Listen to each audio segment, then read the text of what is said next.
Peace and blessings to you all. I hope my channel find you guys well. And those that have tuned into my channel, I truly appreciate it. So guys, let's jump right into it. Today, I just want to come to you guys and talk to you wives. And I think I want to title this, Wives, We Are Under Attack. We as wives, when we are children, we think about, oh, I'm going to be married. I'm going to have lots of kids. I'm going to have a big house. We never think about the things that makes a marriage, a thing that makes the household a home. We never think about these things, especially when we were kids. We were innocent. We didn't know anything about it. All we saw was what our parents gave us. So, we get older. We done made all our mistakes, and, now we're here. We're faced in our marriages. And a lot of times we don't even know that we are under attack. And we keep bumping heads, with ourselves, with our husband, with our children. And we don't even know that we are in a war. We pretty much, we've been born into a war, and we don't even know it. We can't even recognize it. But we tend to make mistakes after mistakes after mistakes. At what point do we stop and say, hey, this is not my battle. This is a spiritual battle. We were born into this battle. I take it all the way back from Adam and Eve, in society today, we are often convinced that we don't need a man. So, some women, they don't even have a husband. Some do, but they are always holding him up to the fantasy or the ideal man that they want him to be. No one really just look at that person for who they is and see what the Most High has in store for that person. So let's go back to the Garden of Eden, everybody. I'm sure everybody is familiar with this story, right? Well, let's check this out, this verse. So let's see, let's go to Genesis 3:2. It says, "And the woman said unto the serpent, We may eat of the fruit of the tree of garden,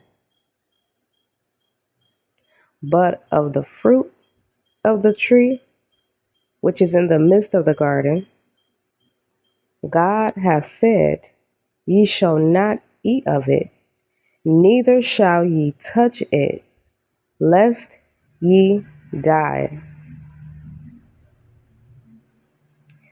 And the serpent said unto the woman, Ye shall not surely die."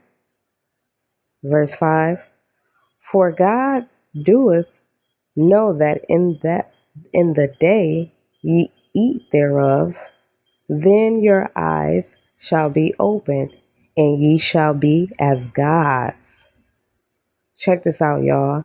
"And ye shall be as gods, knowing good and evil." So he deceived her pretty much. But doesn't that sound like, us today? Oh, I don't need a man. I'm a strong, independent woman. I got my own. I'm a boss chick. Don't that sound familiar? You don't need no man, for ye know, when you on your own, you are an independent woman. We don't think about these things. But we as women can be impressionable without our head. We can be swayed left and right if we are not aware of the serpent's presence. So yeah, Eve pretty much said, neither shall ye touch it. But let's go back to Genesis 2 and 16. It says, and the Lord God commanded the man, saying, of every tree of thou mayest freely eat, but of the tree of knowledge of good and evil thou shalt not eat of it. Let's say it again. Verse 17. But of the tree of knowledge of good and evil thou shalt not eat of it, for in the day that thou eatest thereof thou shalt surely die. Nowhere in that verse did he say, neither shall ye touch it. So that's adding to the word right there, you know. But anyways, let's continue. So now what she have done, you know, it caused a war between her and her husband, because honestly, what should she have done? You know, many of us have our own ideas of what, you know, Eve should have done. You know, many would say, hey, she should have just took from the tree that she was supposed to take from and took her butt right on back to her husband. You know, many of us have our own idea of what Adam or what Eve should do. But when we are faced with the same struggles on a day-to-day basis, do we take that same advice? You know, let's check out verse 5. Genesis 3:5. For God doeth know that in the day ye thereof, then your eyes shall be opened, and ye shall be as gods, knowing good and evil. Now, how many of us are shown or convinced you don't need a man? You know, just like the serpent convinced Eve. Don't you think today's society try to push that up on us too?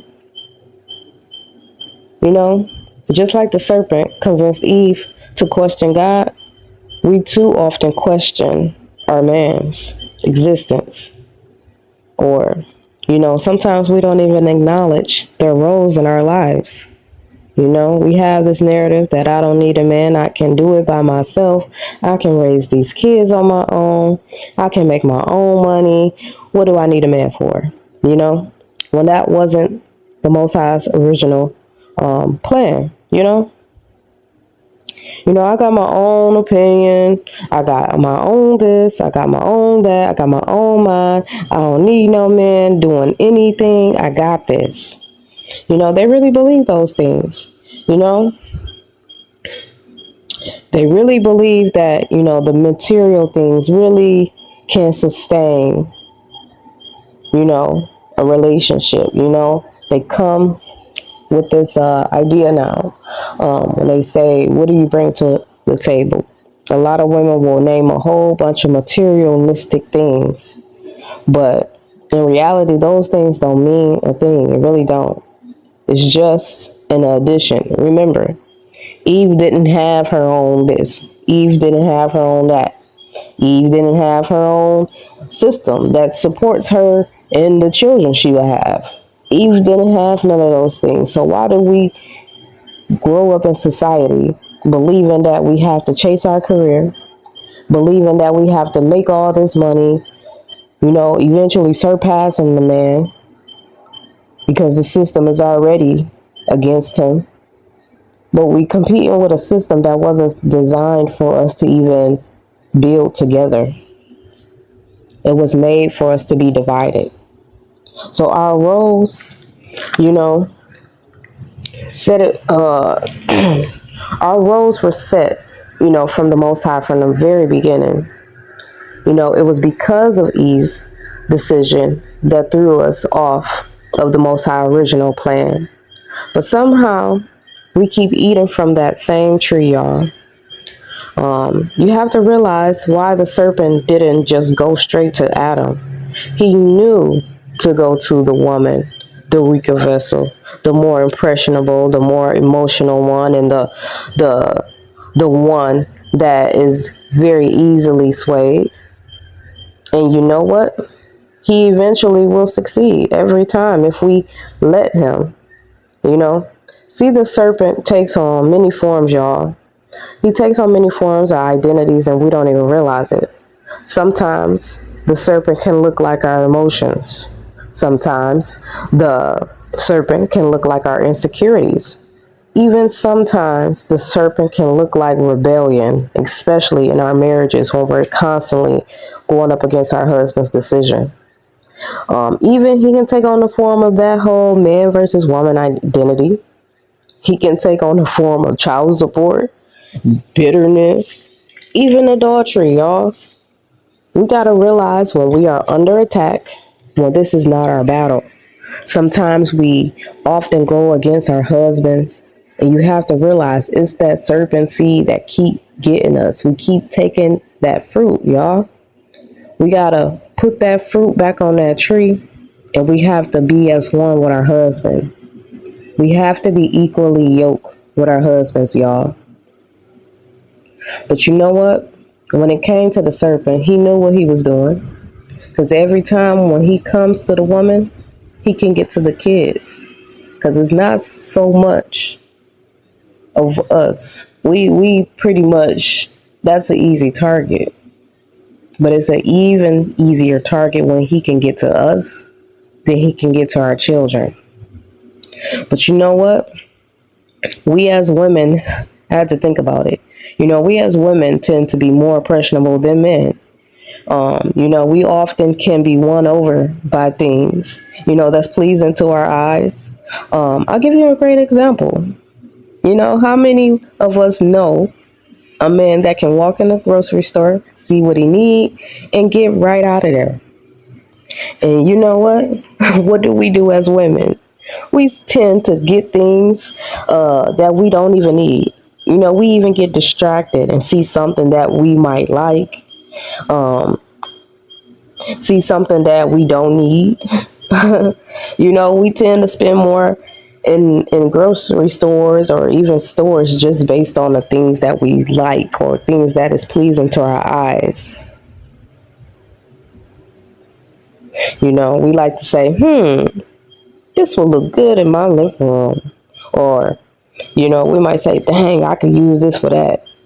You know, we tend to be easily swayed. Just take a look, guys.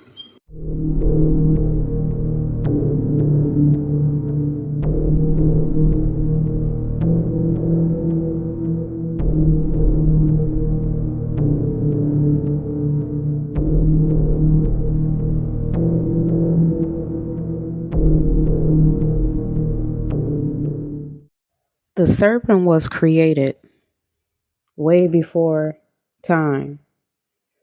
So he knows how a woman can be persuaded, even by the tone of the voice. So if, a daughter, if she have a father that is present, even he knows how to speak to his daughter versus how he would speak to his sons. He know that if I say the wrong thing with the wrong tone, it's going to allow the daughter to be emotional, to feel a way. So just like that, the serpent knows how to get to a woman based on the way they even speak. That's why I give you an example. That's why these doctors come to these women and try to persuade them. Notice they don't even acknowledge the men in the room. They even convince you like, are you okay with him present? Are you okay today? Are you feeling ill? Are you depressed? Is everything okay at home? They talk to you with a certain tone because they understand that if I say it this way, they won't perceive it like that. They will better understand you if they talk with a certain tone and they can be easily persuaded. And you know, I'm going to bring out this last point, y'all. Check out this book, y'all. Especially us sisters, we need to read this story over and over and over again, because there is a reason why there should be enmity between man and woman. Because if you are familiar with the story, you know, Eve wasn't just deceived in the Garden of Eden. There was another case where she was deceived again. You know, the serpent kept coming to Eve. And guess what, guys? She kept falling for trickery. She kept falling for the trick, guys. And you know what? I will read it and show you guys, because I think this is profound and it's just very mind-blowing, because we go through these same struggles, guys, and I'm telling you, it's an attack on your marriage, it's an attack on your role, your calling. All of that, sisters, is holding us back. Every time we take from that fruit, it's taking us back. But let me read this and I'm gonna get on out y'all way. All right, so real quick, y'all, let me just give y'all a little context, because after Adam and Eve, you know, they sinned against the Most High, they were sent out of the garden. So, you know, of course, now they have to deal with the outside world. You know, they had everything they needed in the garden, but, you know, they got thrown out. So now they have to work for their food. And, you know, so this is the time when, you know, they outside the garden. Now they're looking for food. You know, they basically hungry. They're starving. So let's see. They went back and tried to see if they can, you know, ask the Most High or plead with the Most High, because they needed to be fed. So they ran into the archangel Joel. And this is what the archangel Joel said to Adam. He said, "Thus saith the Lord, I did not create thy wife to command thee." So you wasn't supposed to listen to your wife. Do what your wife told you to do. And then it says, "but to obey." So she was supposed to obey Adam. "Why art thou obedient to thy wife?" So why you obedient to your wife? Why you listen to your wife? Again, Joel, the archangel, bade Adam separate the cattle and all kinds of flying and creepy things and animals, both wild and tame, and to give names to all things. So that's what you were supposed to do. You had the power. That story interesting, right? See, a lot of us don't even know that these stories exist. But y'all, we as wives, we be under attack, y'all. If you constantly looking at your husband a certain way, you're irritated by him, you feel a way towards your husband, you got to realize that thing is spiritual. And you know what? How do you deal with these situations? Through prayer and fasting, y'all. You got to purify your vessel. Put that fruit back on that tree. Pray, fast, talk to your husbands, y'all. But that's all, y'all. Please like, share, and subscribe. Have a good day.